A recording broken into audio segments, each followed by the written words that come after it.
দেশে বিদেশে 1 কোটি কর্মসংস্থান তৈরির লক্ষ্যমাত্রা নির্ধারণ করা হয়েছে।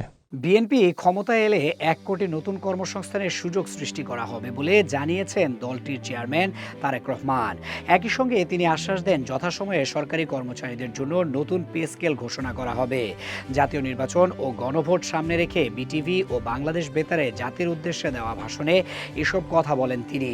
ভাষণের শুরুতে তারেক রহমান মুক্তিযুদ্ধ, স্বৈরাচার বিরোধী আন্দোলন এবং সাম্প্রতিক জুলাই অভ্যুত্থানে আত্মত্যাগ করা শহীদদের গভীর শ্রদ্ধার সঙ্গে স্মরণ করেন। তিনি বলেন, এই মানুষগুলো কেন অকাতরে জীবন দিয়েছেন তা ভাবতে হবে সবাইকে। তাদের আত্মত্যাগ যেন বৃথা না যায় সে দায় বর্তমান প্রজন্মকেই নিতে হবে বলে মন্তব্য করেন তিনি। তারেক রহমান তার ভাষণে বিএনপির দেশ গড়ার পরিকল্পনার বিস্তারিত তুলে ধরেন। তিনি বলেন, এগুলো কেবল প্রতিশ্রুতি নয় বরং শতভাগ বাস্তবায়নযোগ্য পরিকল্পনা। আগামী 12 ফেব্রুয়ারি নির্বাচনে জনগণের রায়ে বিএনপি সরকার গঠন করতে পারলে শিক্ষিত তরুণ তরুণীদের জন্য বিশেষ সহায়তা কর্মসূচি চালু করা হবে। তার ভাষ্য অনুযায়ী চাকরি না পাওয়া পর্যন্ত 6 মাস থেকে সর্বোচ্চ 1 বছর পর্যন্ত বা কর্মসংস্থান নিশ্চিত না হওয়া পর্যন্ত বিশেষ আর্থিক ভাতা দেওয়া হবে।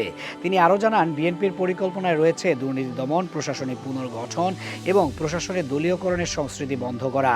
তারেক রহমান বলেন, প্রশাসনে নিয়োগ ও পদোন্নতি হবে মেধা ও যোগ্যতার ভিত্তিতে। পাশাপাশি প্রবাসীদের জন্য বাড়তি সুবিধা এবং ধর্মগুরুদের জন্য রাষ্ট্রীয় সুবিধা দেওয়ার প্রতিশ্রুতিও দেন তিনি। বিদেশে কর্মসংস্থানের বিষয়ে তারেক রহমান বলেন, যারা কাজের জন্য বিদেশে যেতে চান তাদের জন্য দেশের জায়গা জমি বিক্রি করতে না হয় সেজন্য রাষ্ট্রীয়ভাবে সহজ শর্তে ঋণ সুবিধা দেওয়ার পরিকল্পনা রয়েছে।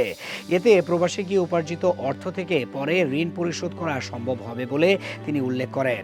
ভাষণের এক পর্যায়ে সাবেক প্রধানমন্ত্রী ও বিএনপি চেয়ারপারসন খালেদা জিয়াকে স্মরণ করে তারেক রহমান বলেন, জনগণের বিশ্বাস ও ভালোবাসার মর্যাদা দিয়ে তিনি জীবনের শেষ দিন পর্যন্ত দেশেই ছিলেন।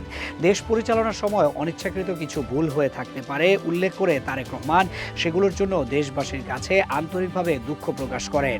তিনি বলেন, অতীতের ভুল থেকে শিক্ষা নিয়ে অর্জনগুলোকে ভিত্তি করে বর্তমান ও ভবিষ্যৎ প্রজন্মের জন্য একটি নিরাপদ বাংলাদেশ গড়ে তুলতেই বিএনপির এই প্রয়াস।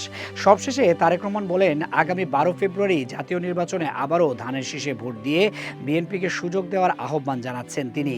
তার মতে, জনগণের সমর্থন পেলেই এসব পরিকল্পনা বাস্তবায়নের মাধ্যমে দেশকে নতুন পথে এগিয়ে নেওয়া সম্ভব হবে।